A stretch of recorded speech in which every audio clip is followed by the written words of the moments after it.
turn our milk carton into a pillar mold. And if you have a pillar mold, you can just use that for this candle, but we're gonna use a milk carton. And we wanna make a square candle. So this carton is about 3.5 inches around the side. So we're gonna make the candle about 3.5 inches tall. I'm gonna actually cut the top off, but I'm gonna cut it off just a little bit higher than that so we have a little extra room at the top. So I'm just gonna mark this at 4 inches there. We like using a milk carton because it's fun to use something you already have. It makes this a craft that's fun to do with kids too. And you can just throw the carton away when you're done. Yeah, I'm gonna mark it on all 4 sides. Oh, that's a good idea. And you can use a smaller milk carton for this, like a half and half or an orange juice one. Or you could use your round pillar molds. If you already have a collection of molds, you can use those. So I'm just gonna take the scissors and poke in here. This is the part, if you do this with the kid, you'll want to do this part. Yes, you can do this part. So, and this doesn't need to be precise. No, not at all. It's just to get rid of the top part. Let me turn that. We picked out this, Jennifer picked out this carton special. I thought it was cute because it has birds on it. It's birds on it. Irresistible. It's not like we're going to keep it. It will get destroyed. That's right. During the candle making but process. It's cute to look at in the meantime. But it is cute. And then while I do this, I can tell you about mold sealer because Kitty's gonna finish cutting and then dry the I have to inside. dry it out because we washed it. Yeah. Too. Yeah. So mold sealer is important for working with any kind of pillar mold. And as Kitty said, you might have a pillar mold already, but since we're turning this into a pillar mold, we need to use mold sealer on the bottom because we're gonna poke a hole in the bottom to pull the wick through, and we'll show you that in a second. So mold sealer is going to help us seal the little hole that we're poking through the bottom so that none of the wax escapes when we pour it. So I'm going to take a piece of our mold sealer and I'm just going to mush it into a ball. It's like a clay snake. Yeah, it is, and it's kind of sticky, but you want to have this prepped ahead of time. Yes.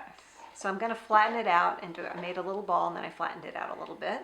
So then I'm going to make a hole in the center, and it's nice with the milk carton. There's a crisscross at the bottom, so I can see that the center is here.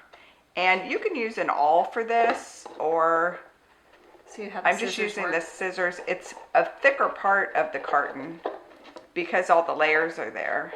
If that doesn't work, I have an emergency standby awl that I can grab you.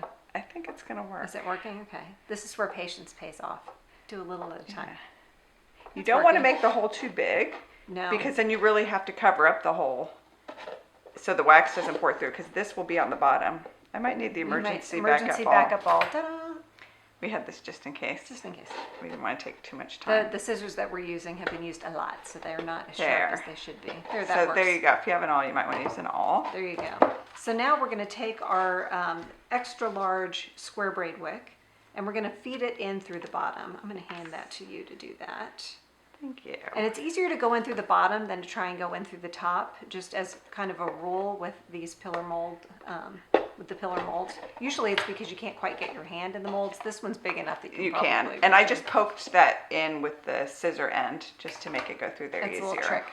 So we're going to need about that much wick on this end because we're going to tie this around a pencil. Mm-hmm. And then on this end, we don't need that much wick at all. We're going to cut that off here, you think? Yeah, that sounds about good. And then we're going to coil that. That's about, here, I can measure that because I have a ruler. Handy. That's about an inch. So we're going to go ahead and coil this around itself. And this is to help keep the wax from pouring out. So we're just doing a little extra work to seal the mold. So I've got my mold sealer, and I'm going to press that down on top of the little coil of wick that I just created there. And I'm going to spread it out just a little bit to make sure that none of that wax escapes. There we go. And now the bottom is prepped. Now we can turn it back upright. And we're going to prep the top. And we're going to tie the wick to a pencil. And this is important because when a candle is burning, the wick needs to stay in the center of the wax to be safe. That's where the fire is, that's where the heat is. And we've chosen a wick that is for this diameter of candle, and if the wick moved over to one side or the other, it wouldn't be burning at that diameter. Right, and it would be burning unevenly. It would melt the and side. That's how you get like those floppy looking bad candles. So Is that tight enough? that looks good. There we That'll go. work. I'm making it look harder than it is. It's really actually very easy. No, it's perfect. So now the wick is centered all the way down. When we make that candle, it'll be centered in the candle. The pencil's going to hold it there. And that's all ready to go. So now we can melt our wax.